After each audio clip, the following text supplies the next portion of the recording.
The yellow vehicle creaked and groaned as it navigated the pothole-riddled street, its aged suspension protesting with every bump.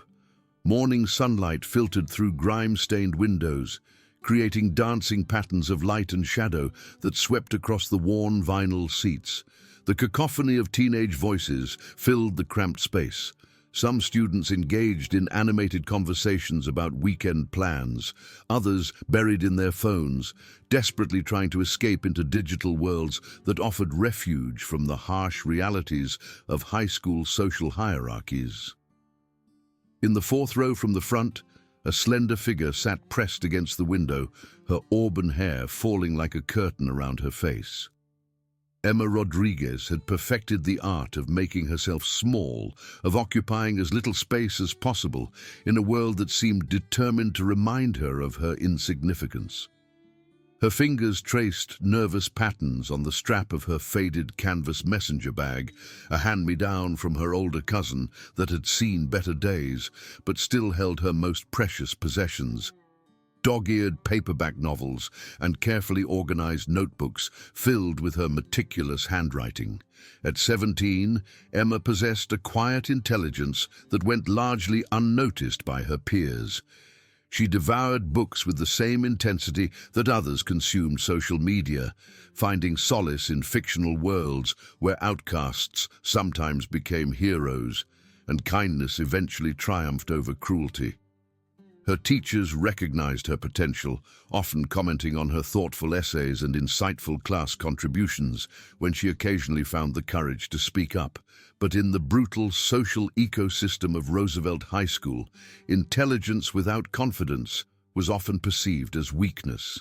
The torment had begun gradually, almost imperceptibly, like a slow poison working its way through her daily routine. It started with whispered comments about her thrift store clothing, escalated to accidentally knocking her books from her hands in crowded hallways, and eventually evolved into a systematic campaign of psychological warfare orchestrated by a group of boys who seemed to derive pleasure from her obvious discomfort. The ringleader was a stocky kid named Tyler Morrison, whose father owned the largest auto dealership in town. Tyler had learned early that money and aggression could substitute for personality and intellect. He surrounded himself with followers who laughed at his cruel jokes and participated in his schemes, either out of genuine malice or simple cowardice disguised as loyalty. To them, Emma represented everything they could safely attack without consequences. She was isolated, vulnerable, and seemingly without protection. Emma's father, Michael Rodriguez, had served 3 tours of duty overseas before joining the county's special response team. 20 years of military and law enforcement experience had taught him to read people and situations with surgical precision. He could assess a threat, calculate response options, and execute decisive action in seconds. But none of his training had prepared him for the helplessness he felt watching his daughter's spirit slowly crumble under the weight of daily humiliation. Michael had noticed the changes months ago. Emma's laughter, once frequent and musical, had become rare and forced. She pushed food around her plate during family dinners, claiming she wasn't hungry, though he suspected anxiety had killed her appetite. Her grades remained high, but her participation in family conversations dwindled to polite monosyllables. Most telling of all, she had stopped talking about school entirely, deflecting his questions with vague reassurances that everything was fine. The evening before the incident that would change everything, Michael had found Emma in her room, staring out the window with an expression of such profound sadness that it nearly broke his heart. He knocked gently on her doorframe, waiting for permission to enter her sanctuary. "Mind if I come in, mija?" he asked, using the Spanish endearment her grandmother had taught him. Emma managed a weak smile and patted the edge of her bed. Michael sat down carefully, noting the way she seemed to shrink away from physical contact, another worrying development in recent months. "Want to tell me what's really going on at school?" he asked, his voice carrying the gentle authority of someone accustomed to extracting truth from reluctant subjects. Emma's eyes filled with unshed tears, but she shook her head. "It's nothing I can't handle, Dad. I don't want you to worry about me." "Worrying about you is part of my job description," Michael replied softly. "Has been since the moment you were born. You don't have to protect me from whatever this is."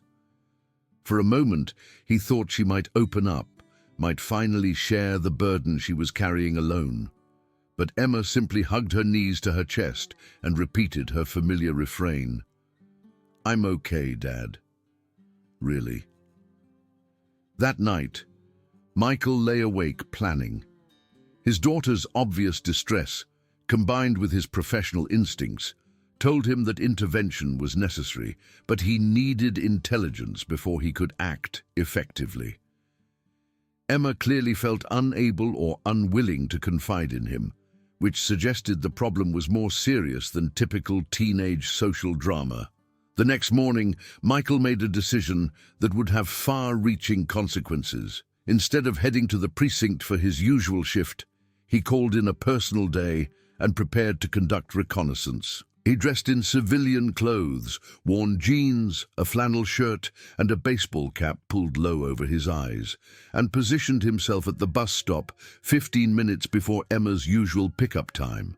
When the bus arrived, Michael boarded after the students, claiming to the driver that his car was in the shop and he needed a ride to work. The driver, recognizing him from neighborhood community meetings, waved him toward the back without question. From his vantage point in the rear section, Michael had a clear view of the entire bus. He watched Emma settle into her usual seat, immediately pulling out a book as if trying to create a barrier between herself and the rest of the world. For the first few minutes of the ride, nothing seemed amiss. Students chatted, listened to music, or dozed against windows still warm from the morning sun. But Michael's trained eye caught subtle details that painted a troubling picture. He noticed how Emma's shoulders tensed when certain students boarded.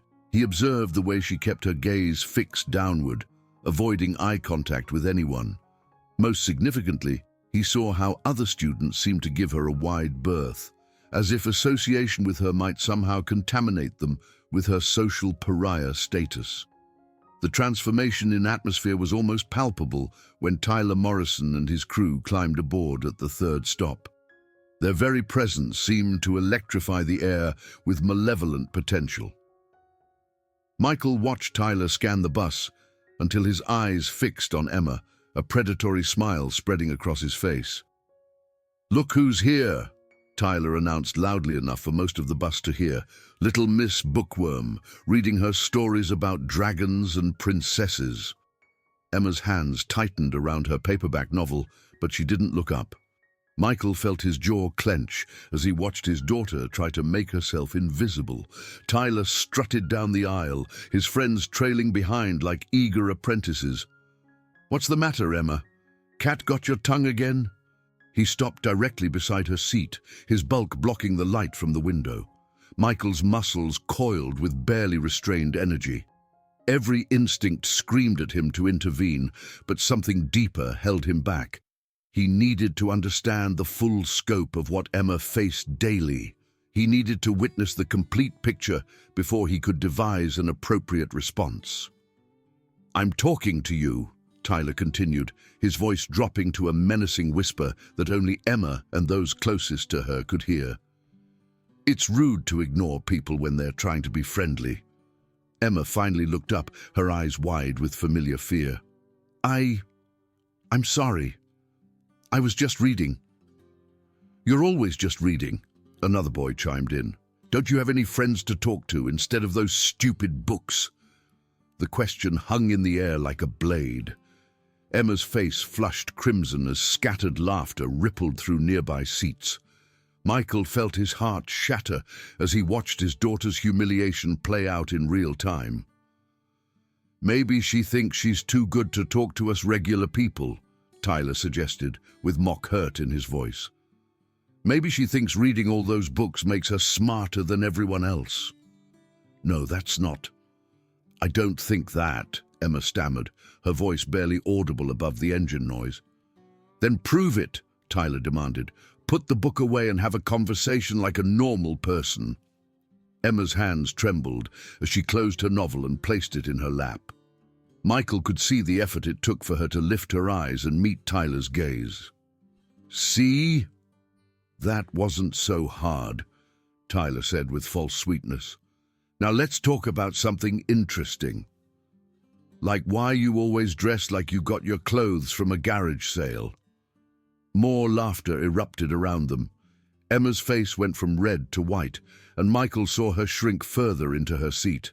The casual cruelty of the comment, delivered with such practiced efficiency, revealed this wasn't isolated harassment, but part of an ongoing campaign of psychological torture. Or maybe we could discuss why you never talk to anyone, another tormentor added. Are you mute or just stuck up? I'm not stuck up, Emma whispered, her voice breaking slightly. Then why don't you ever join conversations? Why don't you sit with people at lunch? Why do you act like you're better than everyone else? Michael watched his daughter struggle to formulate a response to questions designed to trap her. Any answer she gave would be twisted into further ammunition for their attacks. The sophisticated nature of their psychological warfare impressed and horrified him simultaneously. Maybe she's just scared, Tyler mused, leaning closer to Emma. Maybe she knows what happens to weird kids who don't fit in. The threat was subtle but unmistakable.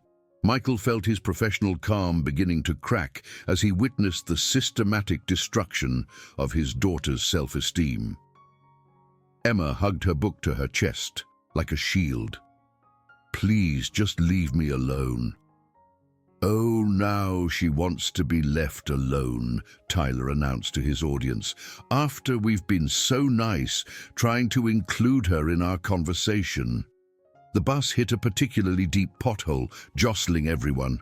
Tyler used the motion as an excuse to grab the back of Emma's seat for balance, bringing his face uncomfortably close to hers. You know what your problem is, he whispered, loud enough for Michael to hear. You think you can just ignore people and they'll go away. But that's not how the world works, little mouse. The nickname hit Emma like a physical blow.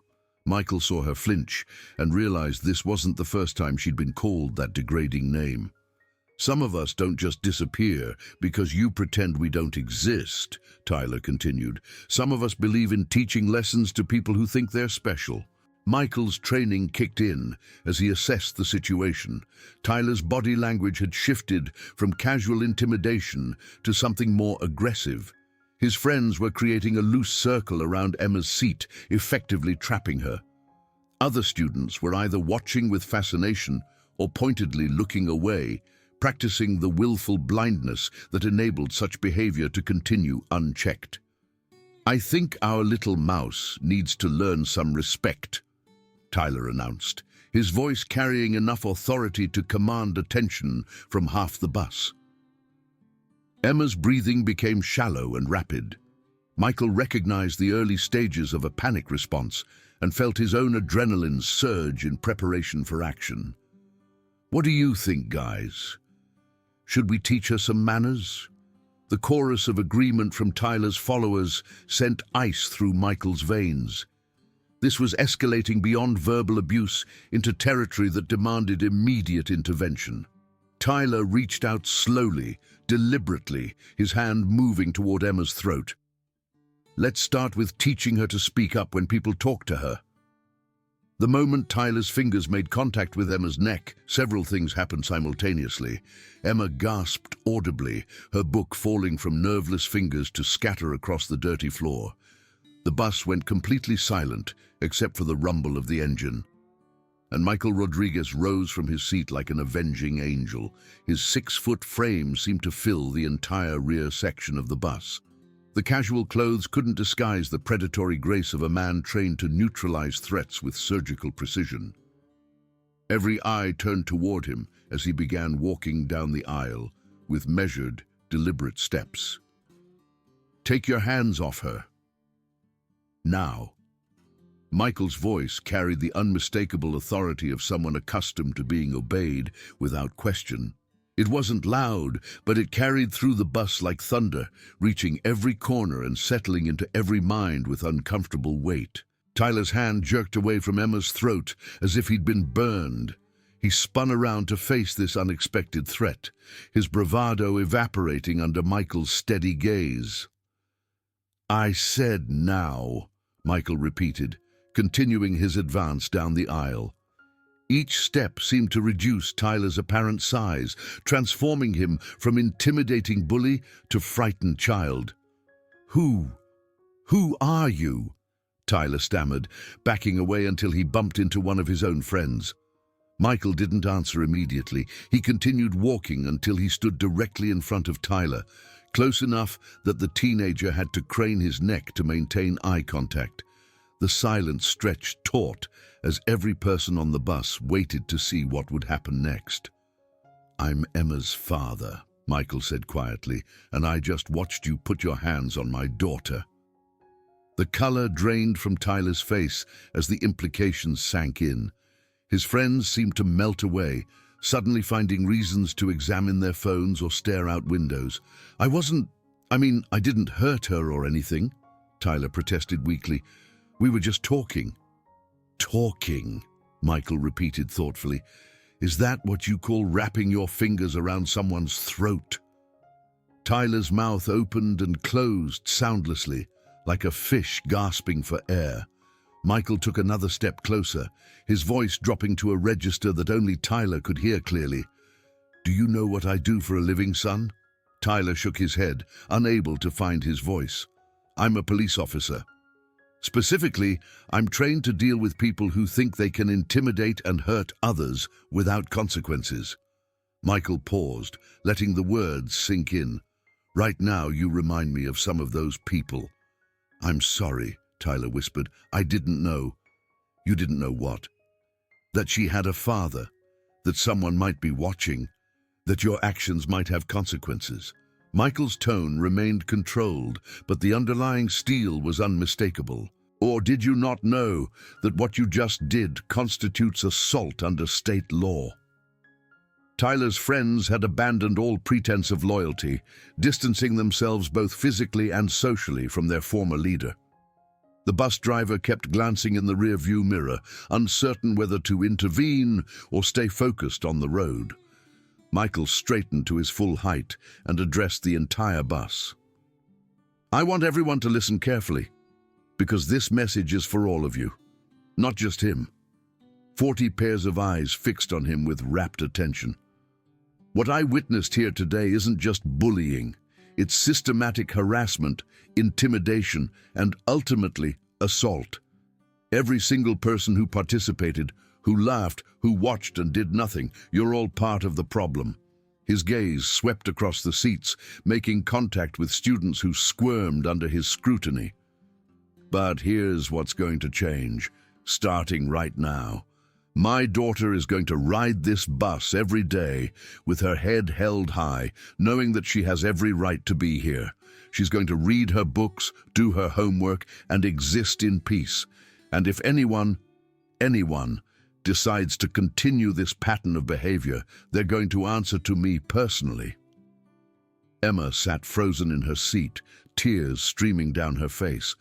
But unlike the tears of shame and fear she'd shed so many times before, these carried a different quality: relief, gratitude, and something she'd almost forgotten how to feel: hope. "Do I make myself clear?" Michael asked, his voice carrying to every corner of the bus. Nods and mumbled agreements came from various seats. "I can't hear you," Michael said firmly. "Yes, sir," came the unified response, much clearer this time. Michael turned back to Tyler, who stood trembling before him. "As for you, young man, we're going to have a conversation with your parents and the school administration. What happened here today was witnessed by dozens of people, and there will be consequences." Tyler's last vestiges of defiance crumbled completely. "Please don't tell my dad. He'll kill me." "Your father's reaction is something you should have considered before you decided to assault my daughter," Michael replied without sympathy. "Actions have consequences, son. That's a lesson you apparently never learned at home." The bus shuddered to a halt at the next stop, the school. Students began gathering their belongings, but nobody moved toward the exits. They were all waiting to see how this confrontation would resolve.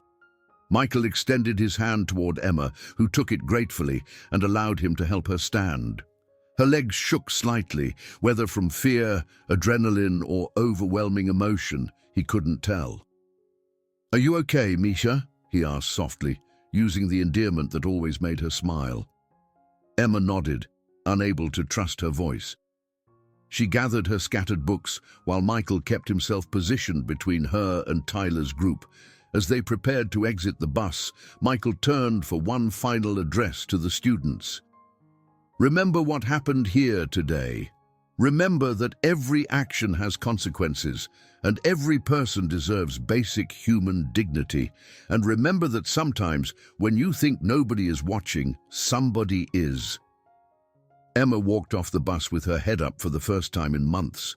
Her father's presence beside her felt like an impenetrable shield against all the cruelty the world might offer.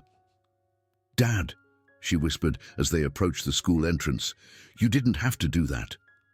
Michael stopped walking and turned to face her fully. "Yes, I did, Emma.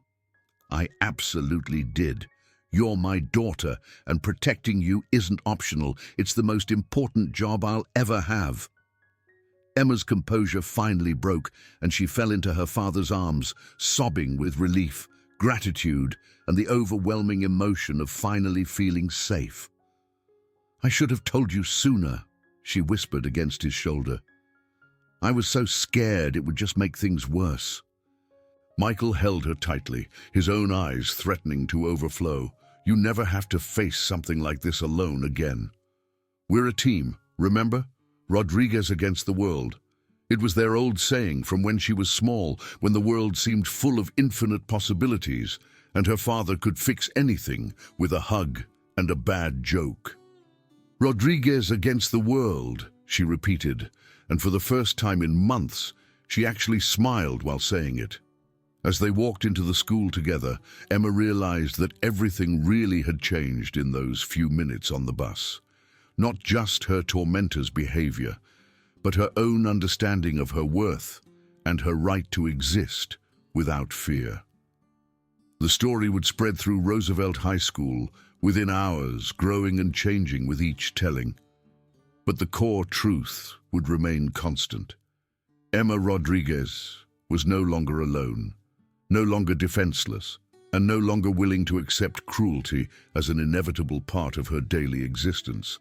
And somewhere behind them, Tyler Morrison sat in stunned silence on an empty bus, finally beginning to understand that actions truly do have consequences, and that the people we hurt are not as powerless as they might appear.